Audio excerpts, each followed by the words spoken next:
आज हम देखेंगे लैब असिस्टेंट पर्यावरण पर्यवेक्षक इसका जो सेकंड यूनिट है फिजिक्स उसका फर्स्ट चैप्टर, जिसमें आपका यूनिट है, मेजरमेंट है और एरर है। इससे आपके क्वेश्चन पूछे जाएंगे और इस वीडियो में ये पूरा चैप्टर कंप्लीट हो जाएगा। तो एक बार इसका सिलेबस देखते हैं कि क्या क्या है। आप देखिए, इसमें नीड ऑफ मेजरमेंट है और यूनिट ऑफ मेजरमेंट है, सिस्टम ऑफ यूनिट है जिसमें SI यूनिट दिया हुआ है और ड्राइव्स यूनिट, एक्यूरेसी दिया हुई है और एरर। इससे आपके क्वेश्चन पूछे जाएंगे। तो आप देखते हैं इसमें क्या क्या है।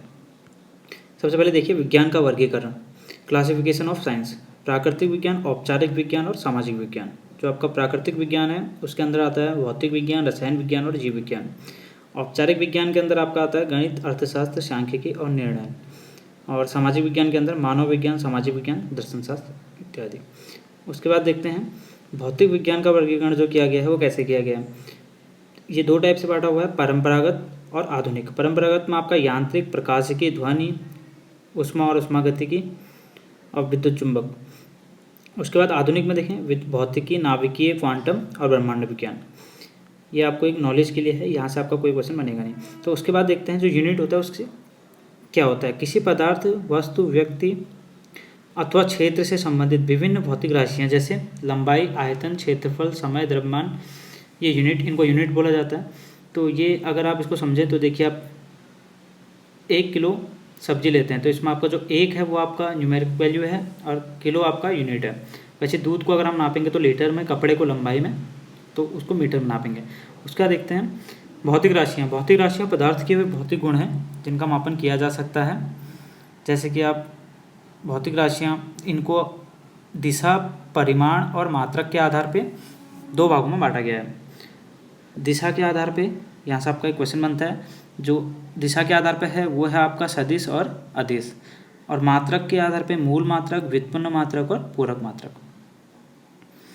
अब एक एक करके इन सबको देखते हैं। सदिश राशि, अदिश राशि क्या होती हैं? वे भौतिक राशियाँ जिनको व्यक्त करने के लिए केवल परिमाण, मैग्नीट्यूड की आवश्यकता होती है, दिशा की नहीं। जिसमें दिशा नहीं होगी वो आपकी अदिश होगी और जिसमें दिशा होगी आपकी वो आपकी सदिश होगी। और परिमाण दोनों में होगा। तो जैसे कि अगर आप अदिश राशियों का एग्जांपल देखें तो दूरी, चाल, द्रव्यमान, आयतन, समय इत्यादि। इसके अलावा और अदिश राशियों का आपका आवेश, ऊष्मा, विभव, विशिष्ट ऊष्मा, विद्युत धारा, समय, ऊर्जा, शक्ति, दाब, ये भी आपकी सब अदिश राशियाँ हैं। यहाँ से आपका एक क्वेश्चन बनता है कि निम्न में से कौन अदिश राशि है या निम्न में से कौन सदिश राशि है। तो ये चीज़ आप नोट कर लीजिए। उसके बाद देखिए सदिश राशियाँ, जिसमें आपकी दिशा भी होगी और मैग्नीट्यूड भी होगा तो उनको सदिश राशियाँ कहेंगे। जैसे कि बल, विस्थापन, वेग, संवेग, त्वरण, कोणीय वेग, चुंबकीय तीव्रता, विद्युत तीव्रता इत्यादि। उसके बाद देखते हैं मूल राशियाँ। ये वे राशियाँ होती हैं जो किसी पे डिपेंडेंट नहीं होती हैं। और यहाँ से क्वेश्चन ये बनता है कि हमारे पास कितनी मूल राशियाँ हैं, तो आपको ऑप्शन मिल जाएगा 4, 5, 6, 7। तो इसका आंसर रहेगा 7।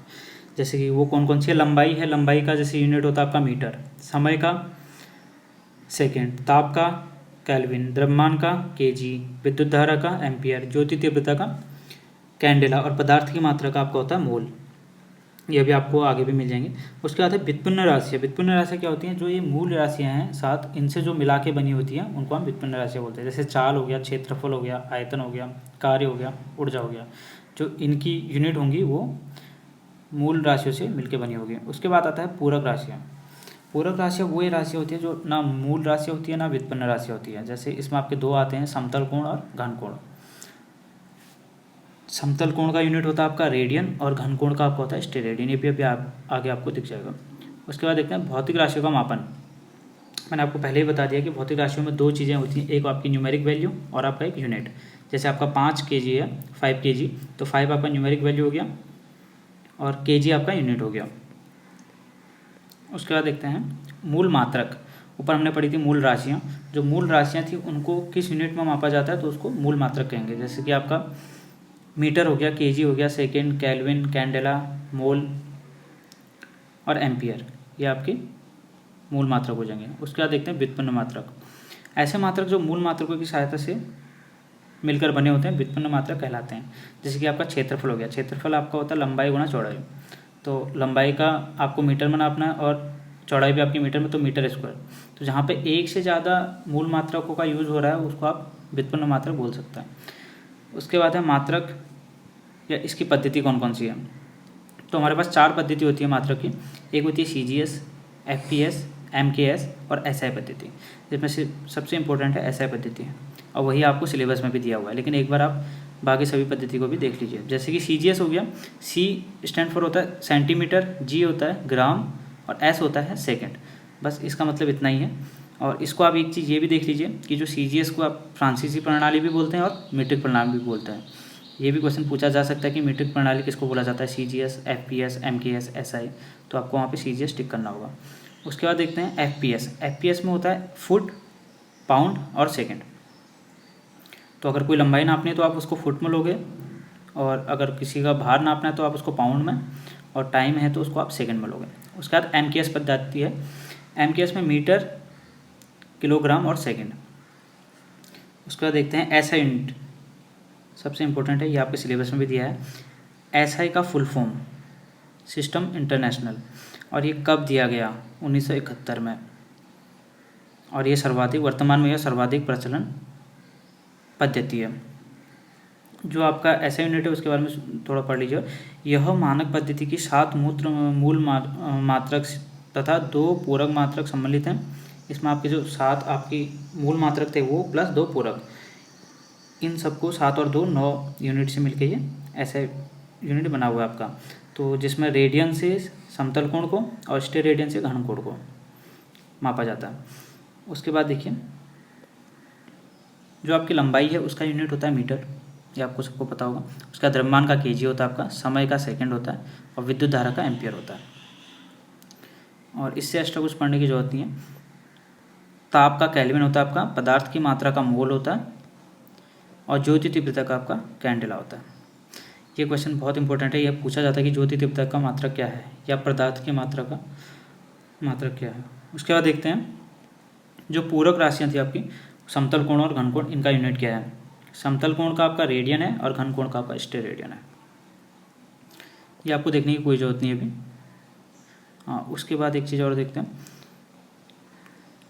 जो आपका मात्रक है वो कैसे मापा जाता है। जैसे कि आपको द्रव्यमान मापना है तो आप kg में लोगे। इसमें आपका इंपॉर्टेंट चीज़ है, एक चंद्रशेखर सीमा बराबर 1.4 गुणा सूर्य का द्रव्यमान। तो ये आपको याद करना है, उसको नोट भी कर लीजिए। और 1 पाउंड बराबर कितना होता है, 1 क्विंटल बराबर कितना होता है। उसके बाद देखते हैं मात्रक, जो हम लंबाई को मापते हैं वो कैसे मापते हैं। देखिए इसमें आपकी जो इम्पोर्टेंट चीज़ें हैं वो आपको बता देता हूँ। फर्मी, 1 फर्मी बराबर 10⁻15। अगर बोला जाए कि सबसे छोटी यूनिट कौन सी होती है तो उसका आंसर 1 फर्मी होगा। और पिको बराबर 10⁻12, ये माइनस में है, ये याद रखना।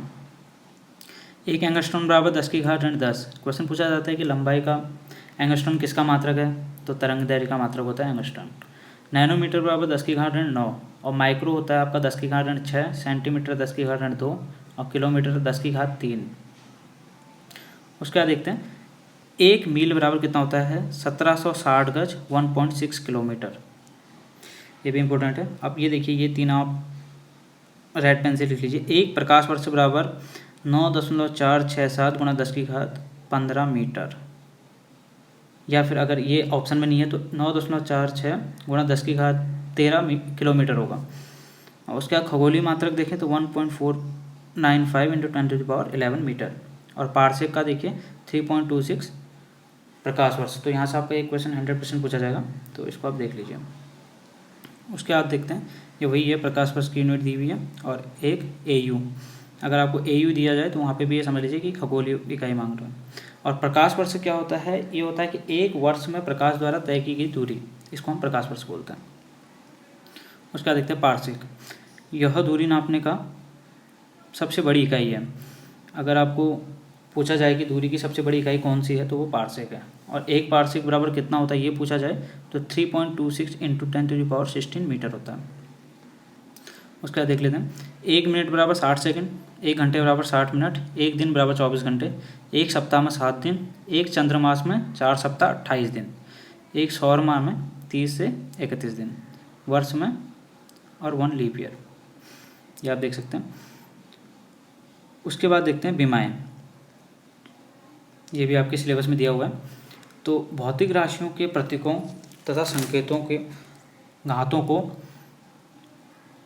संकेतों के घातों को ही राशि की बीमा कहते हैं। देखिए आप जहाँ पे आपको लंबाई दिखेगा, मीटर दिखेगा, तो वहाँ पे आप एल लिखोगे। जहाँ पे आपको केजी दिखेगा या द्रव्यमान दिखेगा वहाँ पे आप एम लिखोगे, और जहाँ पे आपको टाइम दिखेगा वहाँ पे आप टी लिखोगे, और विद्युत धारा की जगह पे आई लिखोगे।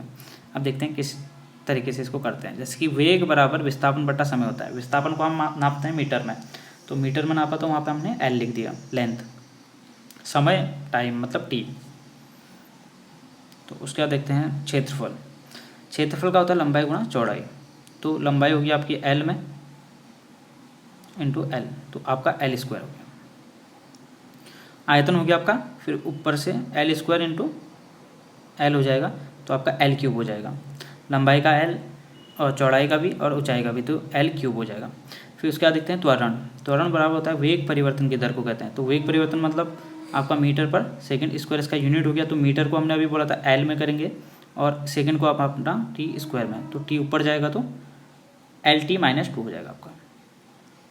इस तरीके से गतिज ऊर्जा, जहाँ पे मैग्नीट्यूड दिया है आपका हाफ, तो यहाँ पे इसका विमा में इसको नहीं लिया जाएगा, तो सिर्फ आपका लेंगे द्रव्यमान का, केजी का भी बोला था एम, और वेग का आपका एल टी माइनस 1, तो आपका इसका हो जाएगा एम एल टी माइनस 1। उसका इसी प्रकार स्थितिज ऊर्जा, कोणीय विस्थापन, कार्य, शक्ति, बलागुण, ये आपके सारे इसमें आपको इसकी पीडीएफ में डिस्क्रिप्शन में दे दूंगा, आप वहाँ से इसको पूरा नोट कर सकते हैं। और जो आपका इसमें इंपॉर्टेंट है वो आपको टिक मार देता हूँ मैं। आप देखिए गतिज ऊर्जा, बल, त्वरण, बल और कार्य का सेम होगा, शक्ति, बलागुण, और आपका अगर त्वरण का पूछा जाए और गुरुत्वीय त्वरण का पूछा जाए वो दोनों का सेम होगा, एल टी माइनस 2। उसके बाद देखिए पृष्ठ तनाव, वेग प्रवणता, श्यानता गुणांक, बस यहाँ पर इतना ही है, और धारिता। ये थोड़ा इंपॉर्टेंट चीज़ है, इनको आप ध्यान से देख लीजिए। उसके बाद देखते हैं चालकता, विद्युत धारा, चुंबकीय फ्लक्स, प्रतिरोधकता, गुप्त ऊष्मा। इनके आपसे यूनिट भी पूछे जा सकते हैं और बीमाएँ भी पूछी जा सकती हैं, तो आप इन दोनों को याद कर लीजिए। जिसको यूनिट याद हो जाएंगी वो आप वहाँ से बीमा आसानी से निकाल सकते हैं। उसके बाद देखते हैं कि योगटा कितना होता है, जेटा कितना होता है, ये उतना यूज़ नहीं है, बस एक ये लास्ट देखिए डेका कितना होता है 10⁻⁴, हेक्टा 10⁻², किलो 10⁻³ और मेगा 10⁻⁶। बस यहाँ पे इतना इंपॉर्टेंट है, इतना ज़्यादा इसको देखने की जरूरत नहीं है। वैसे ही सेम अगर डेसी देखा जाए तो -1, सेंटी -2, मिली -3। इसमें आपको मिली, माइक्रो, नैनो, पिको, ये 4 अच्छे से याद कर लेने। उसके बाद देखें ये उतना यूज़ का नहीं है, इसको आप मत देखिए।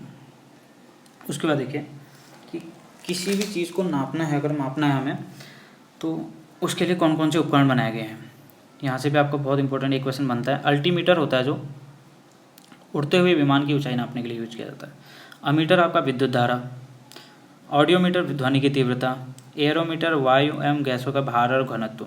जो आपका इसमें इंपॉर्टेंट है वो आपको बताता हूँ मैं। बैरोमीटर वायुमंडलीय दाब के लिए, कैलोरीमीटर ऊष्मा की मात्रा के लिए, वर्नियर कैलिपर बेलनाकार वस्तु के व्यास और गहराई नापने के लिए, फेडोमीटर यह आपका समुद्र नदी की गहराई के लिए, गैल्वेनोमीटर विद्युत धारा की प्रबलता। उसके बाद आता है आपका हाइड्रोमीटर, बहुत इंपॉर्टेंट है, वस्तुओं की अपेक्षित घनत्व नापने के लिए। और उसके बाद एक है हाइग्रोमीटर, अब इसको याद कीजिए, जो आपका आर्द्रता है और यहाँ पे ग्रेवी, तो आर्द्रता ग्रेवी ऐसे याद कीजिए इसको। हाइग्रोमीटर और हाइड्रोमीटर अलग अलग हैं। उसके बाद दूध की शुद्धता के लिए लैक्टोमीटर, यहाँ से आपका, और एक आपके आ गया डायनेमोमीटर, इंजन की उत्पन्न शक्ति को मापने के लिए। उसके बाद देखिए जो आपका रेन गेज है वर्षा की मात्रा के लिए। और उसके बाद आपका सेक्सटेंस है ऊंचाई की मापने के लिए। और उसके बाद आपको मिलेगा इसमें जो इम्पोर्टेंट है पायरोमीटर, उच्च तापयुक्त पिंड का ताप नापने के लिए। रडार, दूर स्थित वस्तुओं की अवस्थिति ज्ञात करने के लिए। सिस्मोग्राफ, भूकंप की तरंगों की तीव्रता के लिए। स्पीडोमीटर, गतिमान वाहन की गति। और उसके बाद अभी देखते हैं इसमें बस आप इतने याद कर लीजिए, इतना काफ़ी है। एक और है टैकोमीटर, चक्रण गति याद करने के लिए।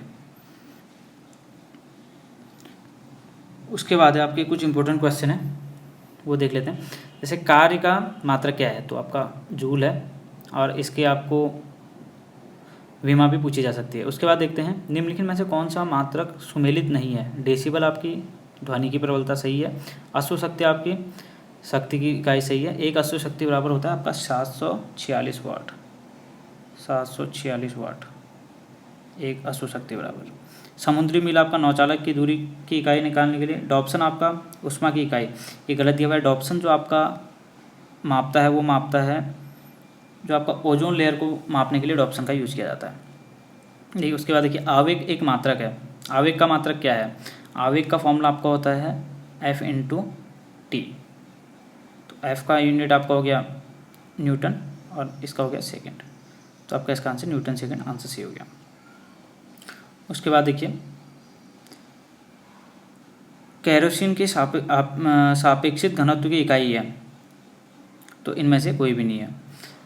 यहाँ पे सापेक्षित नहीं, आपेक्षित लिखा होगा, ये मिसप्रिंट है। और आपेक्षित घनत्व उसका यूनिट नहीं होता, यूनिट लेस होती है। उसके बाद ये क्वेश्चन को आप खुद कीजिए और साथ में इसकी बीमा भी बनाइए। निम्न में से कौन सी सदिश अदिश राशि है, तो अदिश राशि इसमें से घनत्व है। बल आपकी सदिश है, विस्थापन सदिश है, वेग आपका सदिश है। और कोणीय विस्थापन का मात्रक क्या है आपका, अभी मैंने बोला था कोणीय विस्थापन का आपका मात्रक रेडियन हो गया। अगर घन कोण का बोले तो स्टेट रेडियन हो गया। और मीटर आपका लंबाई का हो गया और सेंटीमीटर भी आपका लंबाई का ही हो गया। इस तरीके से आप ये क्वेश्चन कर सकते हैं। इसकी PDF मैं आपको डिस्क्रिप्शन में दे दूंगा, आप वहाँ से इन सारे क्वेश्चनों को सॉल्व कर लीजिए। उसके बाद देखते हैं जो इसमें एक और था कि अगर विमाहीन राशियाँ, किन किन राशियों का विमा नहीं होता, तो देखिए कोण का, घन कोण का, आपेक्षित घनत्व, विशिष्ट ऊष्मा, पाइजन अनुपात, विकृति और अपवर्तनांक। अगर बोल दे कि आपेक्षित घनत्व का यूनिट बताइए तो आपको उसमें से यूनिट लेस होता है, या कोई इनमें से कोई नहीं, या यूनिट लेस। उसके बाद देखते हैं जो इसमें एक टॉपिक दिया हुआ है सिलेबस में, मापन में त्रुटियाँ। किसी राशि को मापने के लिए वास्तविक मान जो उसका रियल मान है और जो हम मेजर कर रहे हैं उसमें जो अंतर है उसको हम त्रुटि बोलेंगे। तो देखिए इसके लिए क्या है, विभेदन। विभेदन से अभिक्रिया न्यूनतम पाठ्यांक से है जो यंत्र द्वारा पढ़ा जाता है। रेजोल्यूशन क्या होता है आपका, जो अगर कोई हमारे पास कोई भी मशीन है जो उससे हम मिनिमम मेजर कर पा रहे हैं, मान लो एक 100 मीटर का, मतलब मिनिमम हम उससे 100 मीटर मेजर कर सकते हैं, उससे नीचे वो मेजर नहीं करता, तो उसका रेजोल्यूशन हो जाएगा 100 मीटर हो जाएगा। यथार्थता क्या होती है उसके बाद दूसरा देखिए, अगर ये क्वेश्चन में आ सकता है कि इसकी परिभाषा पूछ सकता है कि हम मिनिमम इतना मान सकते हैं, तो इसको हम उसका क्या कहेंगे, रेजोल्यूशन कहेंगे, विभेदन क्षमता कहेंगे। उसका देखिए यथार्थता, किसी माप को यथार्थ से अभिप्राय है कि जो उसका मापित मान है और उसका वास्तविक मान के निकट है। मतलब आप बोल सकते हो कि एक्यूरेसी कितना है, हमारे पास 1 मीटर का एक लकड़ी थी और हमने उसको मेजर किया तो 1 ही मीटर आया, तो वो उसकी एक्यूरेसी है। अगर 2 मीटर आता तो उसकी एक्यूरेसी बहुत कम होती। उसका देखें परिशुद्धता, प्रिसीजन, ये आपके टॉपिक में ये भी दिया हुआ है। किसी माप को परिशुद्ध तात्पर्य उस वस्तु की विभेदन सीमा से मापा गया है। इसमें हम क्या करते हैं कि एक हमारे पास हमें किसी चीज़ को मापना है, जैसे कि मान लीजिए हमें 5 मीटर की एक लकड़ी को मापना है, हमने उसको एक बार मापा तो 5.5 आ गया, दूसरी बार मापा 5.4 आ गया, तीसरी बार मापा 5.4 आ गया। जो जितने ज़्यादा बार आएगा वो हम उसको फाइनल मान के चलेंगे। तो ये होता है कि एक चीज़ को 4-5 बार माप के जो उसमें से हमारा निकट बैठ रहा है या जो हमारा ज़्यादा बार आ रहा है तो हम उसको रियल मानेंगे, भले ही वो, लेकिन वो आपका एक्यूरेसी नहीं होगी। तो हमें मापने के लिए एक्यूरेसी ज़्यादा चाहिए होती है, एक्यूरेसी ज़्यादा बेटर है। उसका देते हैं त्रुटियों का वर्गीकरण। ये भी आपके सिलेबस में है कि कितने टाइप की मेजरमेंट में त्रुटियाँ आती हैं। तो सबसे पहला है क्रमबद्ध त्रुटियाँ। ये वे त्रुटियाँ हैं जो एक दिशा धनात्मक या ऋणात्मक में निर्धारित की जाती हैं, क्रमबद्ध त्रुटियाँ कहलाती हैं। देखिए इसको समझते हैं। जैसे यंत्रगत है आपका, कि वे त्रुटियाँ जो यंत्र में ही है, जिससे हम मेजर कर रहे हैं उसी यंत्र में ही कुछ प्रॉब्लम है, तो उसके कारण जो त्रुटि आएगी वो आपकी यंत्रगत त्रुटियाँ हो जाएंगी। ये आपसे पूछा जाता है कि यंत्रगत त्रुटियाँ किसके अंदर आती हैं, तो ये आपका हो गया क्रमबद्ध त्रुटियों के अंदर आती हैं। उसके बाद देखते हैं प्रौद्योगिकी तकनीक व कार्यविधि में अपूर्णता। देखिए हमें मेजरमेंट करना है, लेकिन हम उसमें बाह्य जो प्रतिबंध है जैसे ताप है, आर्द्रता है, इन पे डिपेंडेबल है कि अगर हम उसको कमरे के ताप पे करें तो वो सही बताएगा, अगर टेम्परेचर थोड़ा सा भी ऊपर होता है तो वो गलत बताएगा। तो यहाँ पे इसका मतलब है कि ताप और आर्द्रता से उससे क्या दिक्कत हो सकती है। और उसके बाद तीसरी टाइप है व्यक्तिगत त्रुटियाँ। ये आपकी सब क्रमबद्ध त्रुटियों में आ रही हैं। तो व्यक्तिगत त्रुटियों में क्या होता है कि जो व्यक्ति उसको कर रहा है उसके कारण जो गलतियाँ हुई होती हैं कि उसे करना नहीं आया या कुछ गलत तरीके से कर दिया, तो उसमें जो त्रुटियाँ आएंगी उसके कारण जो मापन में गलत आएगा तो वो व्यक्तिगत त्रुटियाँ। उसका सेकंड टाइप होता है यादृच्छिक त्रुटियाँ या रैंडम इफेक्ट। इसमें क्या होता है आपका किसी भी कारण से हो सकता है, रैंडम, बाह्य घटकों से भी हो सकता है, चाहे ताप दाब आर्द्रता इत्यादि से, या फिर व्यक्ति से भी हो सकता है। उसके बाद देखते हैं अल्पतमांक त्रुटियाँ। इसमें क्या होता है आपका, इससे सिंपल सा एक क्वेश्चन पूछा जाता है कि सबसे मेन चीज़ है साधारण पैमाने का अल्पतमांक कितना होता है, मतलब लीस्ट काउंट, सबसे मिनिमम कितना काउंट कर सकता है, तो ये क्वेश्चन पूछा जाता है। तो 0.1 सेंटीमीटर इसका आंसर रहेगा। 1 ईयर कैलिपर का पूछा जाता है कितना होता है लीस्ट काउंट, तो 0.01 सेंटीमीटर। स्क्रू गेज का पूछा जाएगा तो 0.01 सेंटीमीटर। इसमें सिर्फ इतना ही पूछा जाता है, इससे ज़्यादा इसको पढ़ने की जरूरत नहीं आपको। तो उसके बाद देखते हैं अगर आकलन करें कि कैसे कितना गलत हुआ, कितना गलत मेजर किया, वो अगर देखें तो उसको कैसे करेंगे। निरपेक्ष त्रुटियाँ, किसी भौतिक राशि का वास्तविक मान और मापित मान में अंतर को निरपेक्ष त्रुटि कहते हैं। अगर आपको दिया जाए कि एक राशि है जिसको वास्तविक मान हमने मापा तो 10 kg है, उसके बाद हमने उसका रियल मान था, जो वास्तविक मान था वो 11 kg था, तो मापन की निरपेक्ष त्रुटि क्या होगी, जो हमारा वास्तविक मान था उसको हम जो हमने मापित मान से माइनस करेंगे, मतलब 11 - 10 मतलब 1 kg इसका निरपेक्ष त्रुटि आएगी, मतलब एब्सोल्यूट एरर।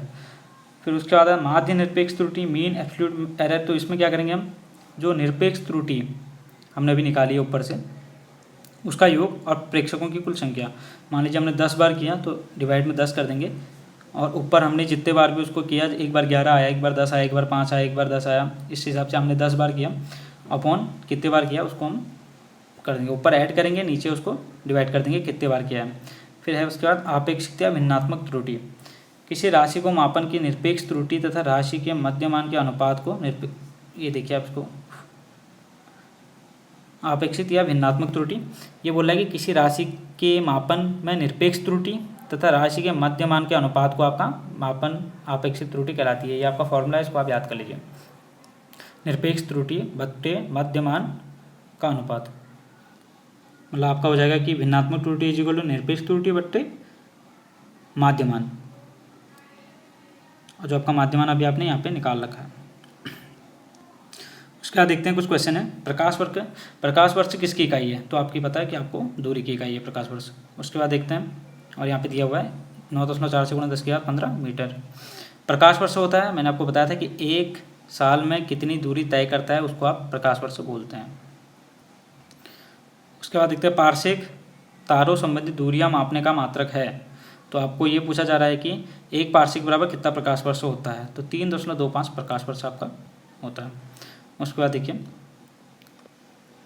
पार्श्विक मात्रक है दूरी का, समय का, प्रकाश की चमक का, चुंबकीय बल का, तो इसका आंसर आपका दूरी का हो जाएगा। उसके बाद देखते हैं नैनोमीटर, 1 नैनोमीटर बराबर कितना होता है, तो 1 नैनोमीटर बराबर आपको बताया था अभी 10⁻⁻9 मीटर होता है, लेकिन यहाँ पे ऑप्शन क्या है आपके सेंटीमीटर में है, तो 10⁻⁹ मीटर होता है। तो अगर सेंटीमीटर में निकालेंगे तो इंटू 100 कर देंगे, तो 100 कर देंगे तो 10⁻2 हो जाएगा, ये मतलब प्लस माइनस, तो ये आपका जाएगा 10⁻⁷ सेंटीमीटर। उसके बाद देखिए ये देखिए यहाँ पे किया हुआ है 1 नैनोमीटर बराबर 10⁻⁹, 1 मीटर बराबर 100 सेंटीमीटर। अगर मीटर में निकालें तो 10⁻² मल्टीप्लाई कर दिया। उसके बाद देखते हैं एंगस्ट्रॉम किसकी इकाई है, ये आपको मैंने पहले ही बताया था, तरंगदैर्घ्य की इकाई है। उसके बाद देखिए 1 एंगस्ट्रॉम बराबर कितना मीटर होता है, बहुत इंपॉर्टेंट क्वेश्चन है, 10⁻⁻10 मीटर होता है। 1 हॉर्स पावर बराबर 746 वाट, और ये हॉर्स पावर किसकी यूनिट है, पावर की। उसके बाद देखिए निम्नलिखित में से कौन सा सुमेलित नहीं है, डेसिबल आपकी ध्वनि की प्रबलता सही है, अश्व शक्ति आपकी शक्ति की इकाई है, सही है, समुद्री मील आपका नौचालन दूरी का है, सही है, सेल्सियस आपका ऊष्मा की इकाई, गलत दिया हुआ है, सेल्सियस आपका टेम्परेचर की इकाई है, और ऊष्मा की इकाई अगर आपसे पूछा जाए तो जूल है। लंबाई का न्यूनतम इकाई है, लंबाई की न्यूनतम इकाई आपको बताई थी।